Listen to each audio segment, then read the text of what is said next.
Hello everyone and welcome to 1.7. This is actually the last module or the last lesson in this module, which is super exciting. And we are going to get started with our peardeck notes.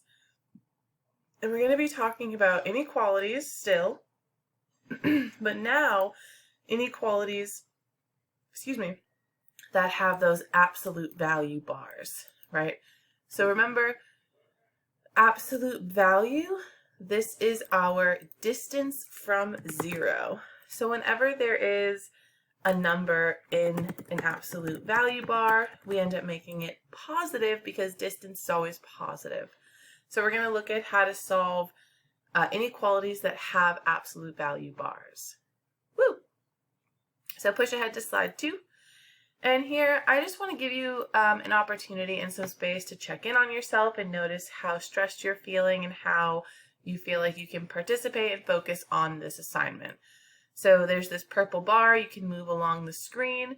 And as you check in with your stress level, if there's anything that I can do to support you and to help you, please let me know. If you're feeling at a 10, maybe this isn't the time to complete this activity. You can come back to it when you're feeling more regulated and like you can focus. So just notice where you're at, and if you're all set and you're ready to continue, push ahead to slide 3. So we can see inequalities in word forms or in symbolic forms or as a graphical form. So when we're talking about absolute value, we're going to have a compound inequality, right? Thinking of and or. So this says it's looking for all real numbers that are less than 3 units from 0. Now from 0, we can go to the left or to the right, right? We can go to the right 3 or we can go to the left 3. And all of these values here are going to be less than 3 units from 0, right? So the way that we can express that as a symbolic absolute value is any number when we find the distance from 0 or x minus 0, that's going to be less than 3. So the absolute value distance from 0 is going to be less than 3, okay?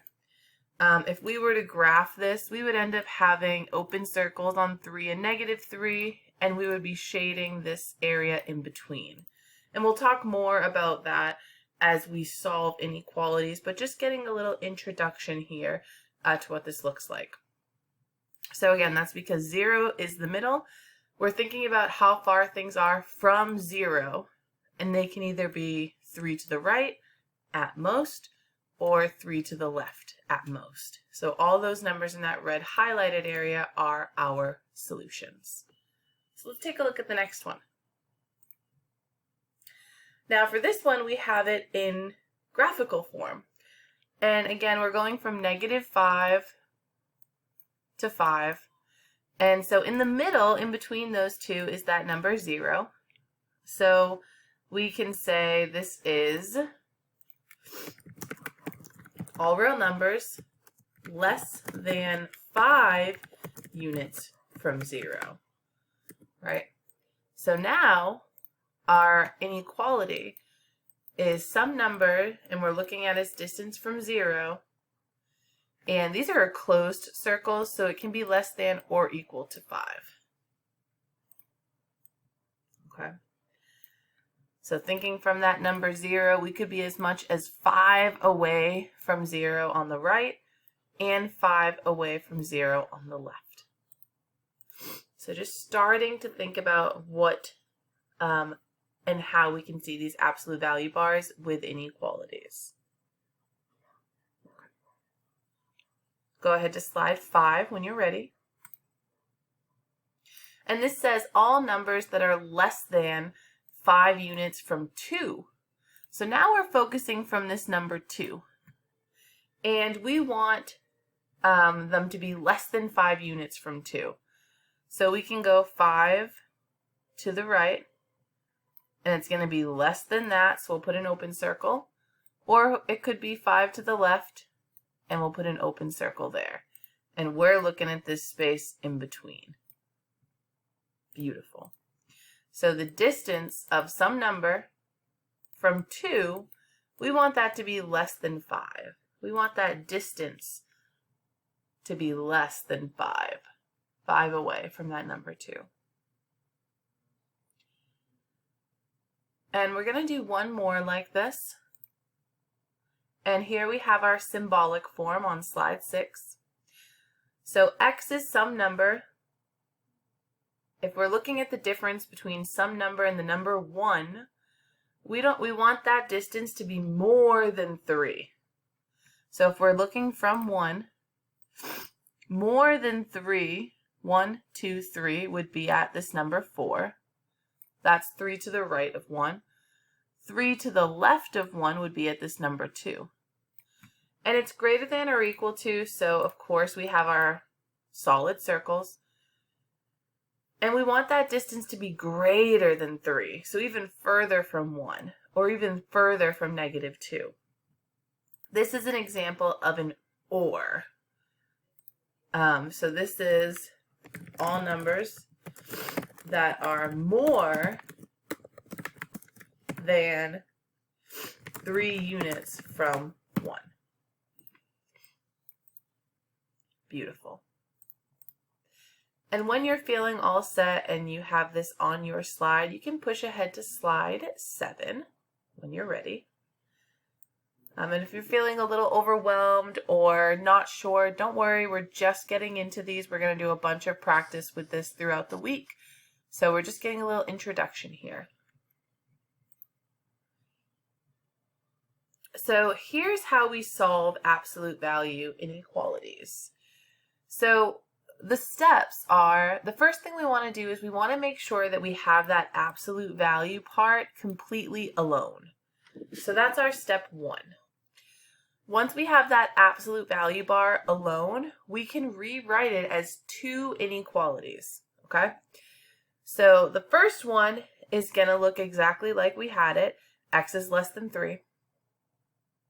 And for the second one, we flip the sign and change the sign of that number on the outside, okay?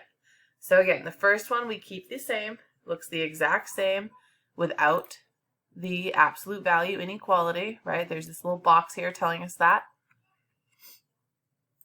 And the second inequality, you switch the inequality symbol, so it became greater, and then you negate the side opposite the absolute value. So since this was a positive 3, now it's a -3.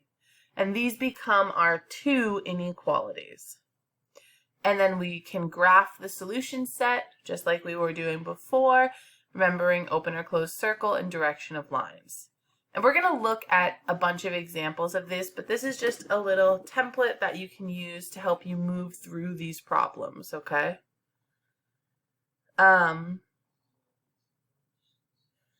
Go ahead to slide 8 for the next one.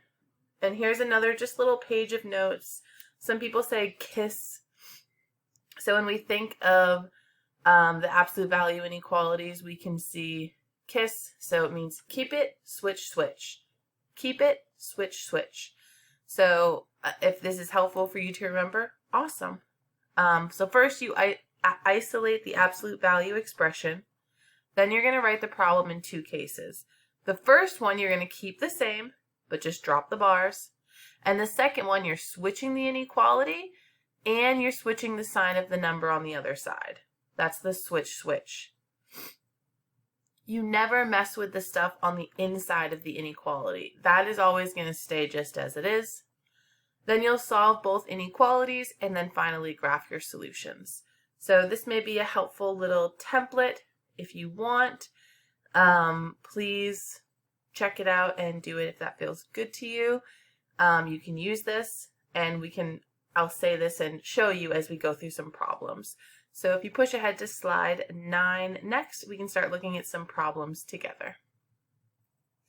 Okay, so let's look at this first problem together. So our first step is to isolate the absolute value part. So we notice there's this absolute value of x, right? And we see the bars. And we want to get that part completely by itself. So we see this minus 2 is on the same side. So the first thing we're going to do is add 2 to both sides. Negative 2 plus 2 cancel, and we have the absolute value of x is less than 5. Okay? Now, here comes step 2, when we write two inequalities. So the first one is keep. We keep this the exact same. X is less than 5. And the second one is switch. So we have x is greater than negative 5. So we're going to have open circles on 5 and negative 5. And we're looking at this place in between. That's less than 5 and greater than negative 5. And you've just done your first one. Woo! Okay, so for the next one, for greater than symbol. So for this first one, when we have less than, it ends up being and, right? So we have the two arrows facing each other. And when we have greater, it's going to be greater, so we think of the word or. Now already the absolute value part is all alone. There's nothing on the same side of it, so we can just go to step 2, which is keep. So we keep this the same, x greater than or equal to 3, or switch, x switch less than or equal to, switch negative 3. So we have closed circles on 3 and negative 3, and it's less than negative 3 or greater than 3. So that's our first one that is an or inequality. Beautiful. Push ahead to slide 10 when you're ready, and feel free to pause if you need to. Here's slide 10. So we have the absolute value of 2x minus 5 is less than or equal to 7. So again, we notice, hey, that absolute value part is already alone, so that's great. We can start writing our inequalities. So the first one is keep. So we keep this the same, 2x minus 5 less than or equal to 7.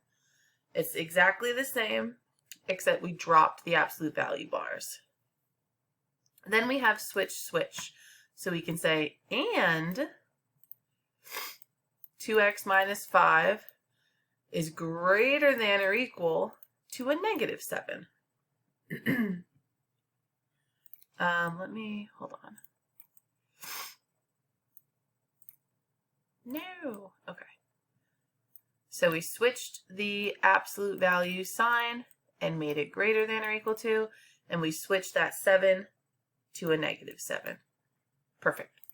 So the way that we solve this is first we're going to add 5 to both sides. Now we just solve it like it's a typical inequality. Excuse me. So we have 2x, negative 5 plus 5 cancels, is less than or equal to 12. And 2x is greater than or equal to negative 2. Negative 7 plus 5 is negative 2. And then our final step is to divide everything by 2. Since that 2 is being multiplied, we want to do the opposite and divide. And we get x is less than or equal to 6. And x is greater than or equal to negative 1. So we're going to have an open circle on negative 1 and on 6, which is just a little off the graph right here. And we're looking at that space in between. Beautiful. Go ahead and check part 2 for the rest of this pear deck. Nice job, y'all.